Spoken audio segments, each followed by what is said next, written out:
जय संतोषी माता की। Radhe Krishna Brajdham YouTube channel पर आप सभी का स्वागत है। आज मैं आपको शुक्रवार की संतोषी माता की कथा सुनाऊंगा। शुक्रवार के दिन माँ संतोषी का व्रत व पूजन किया जाता है। इस पूजा के दौरान माता की आरती, पूजन तथा अंत में माता की कथा सुनी जाती है।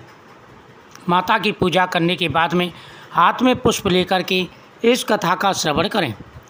एक बुढ़िया माई थी, उसके 7 बेटे, 6 कमाने वाले जबकि एक निकम्मा था। बुढ़िया 6 बेटों की रसोई बनाती, भोजन कराती और उनसे जो कुछ जूठन बचती वह 7वें को दे देती थी।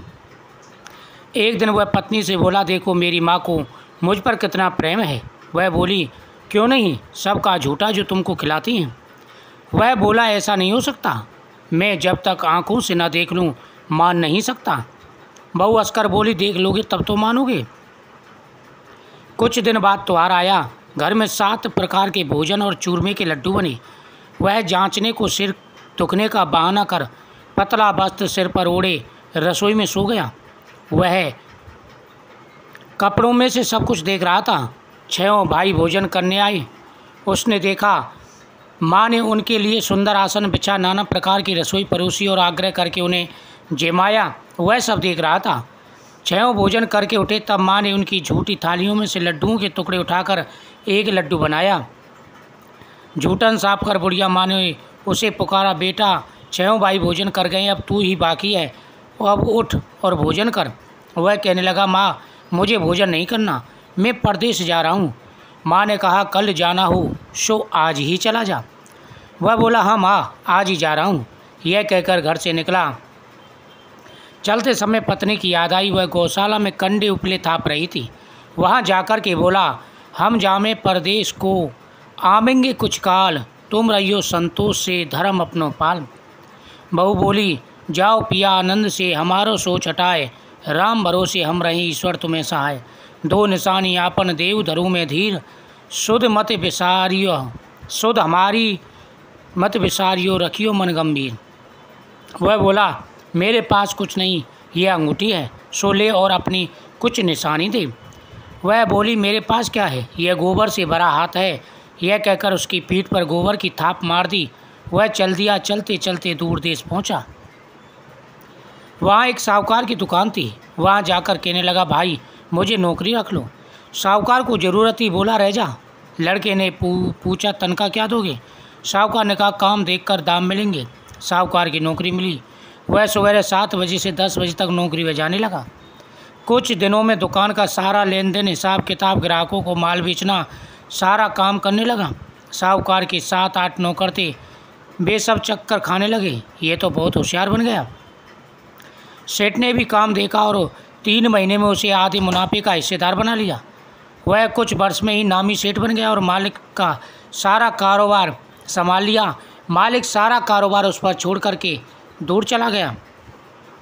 इधर उसकी पत्नी को सास ससुर दुख देने लगे। सारी गृहस्थी का काम करा के उसे लकड़ी लेने जंगल में भेजते। इस बीच जंगल में से लकड़ी ला कर के वह घर आती। आटे से जो भूसी निकलती उसकी रोटी बनाकर दी जाती और फूटे नारियल की नरेली में पानी।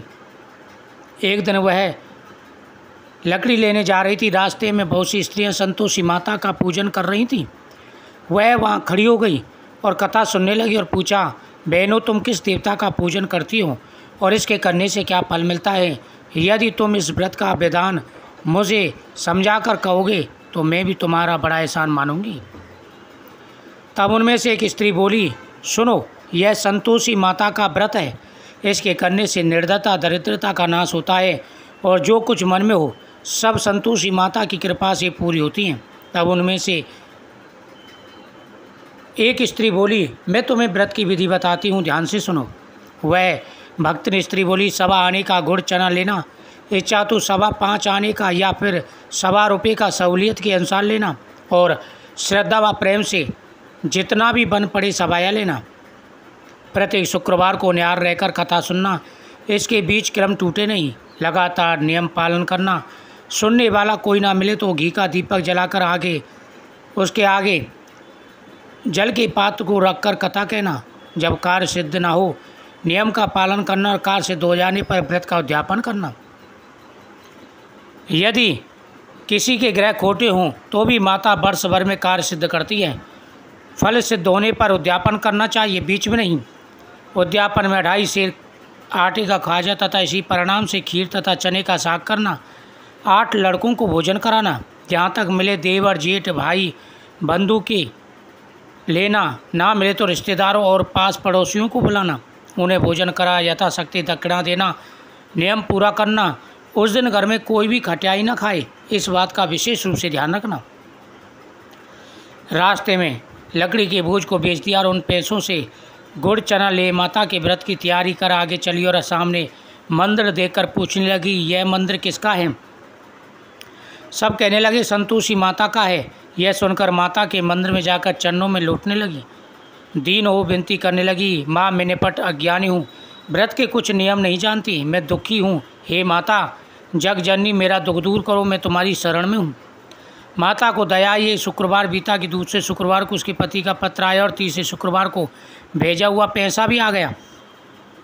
यह देख जेठ जेठानी मुँह सिकोने लगी, लड़के ताने देने लगे। काकी के पास पत्र आने लगी, रुपया आने लगा। अब तो काकी की खातिर बढ़ेगी। बेचारी सरलता से कहती, भैया कागज आमे रुपया आमे सबके लिए अच्छा है। ऐसा कहकर आंखों में आंसू भरकर संतोषी माता के मंदिर में जाकर मातेश्वरी के चरणों में गिरकर रोने लगी। माँ मैंने तुमसे पैसा कम मांगा था, मुझे पैसों से क्या काम, मुझे तो अपने सुहाग से काम है, मैं तो अपने पति के दर्शन मांगती हूँ। तब माता ने प्रसन्न होकर कहा, जा बेटी तेरा स्वामी आएगा। यह सुनकर के खुशी से बावली होकर घर में जा काम करने लगी। अब संतोषी माँ विचार करने लगी, इस भोली पुत्री को मैंने कह तो दिया कि तेरा पति आएगा, लेकिन कैसी, वो तो इसे स्वप्न में भी याद नहीं करता। उसे याद दिलाने तो मुझे ही जाना पड़ेगा। इस तरह माता जी उस बुढ़िया के बेटे के पास जाकर स्वप्न में प्रकट हो कहने लगी, साहूकार के बेटे सो रहा है या जागता है? वह कहने लगा, माता सोता भी नहीं जागता भी नहीं, कहूँ क्या आज्ञा है? माँ कहने लगी, तेरे घर बार कुछ है कि नहीं? वह बोला, मेरे पास सब कुछ है, माँ बाप और बहू, क्या कमी है?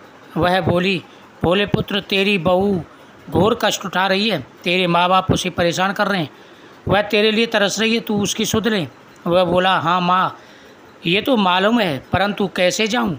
परदेश की बात है, लेन देन का कोई हिसाब नहीं, कोई जाने का रास्ता नहीं दिखता।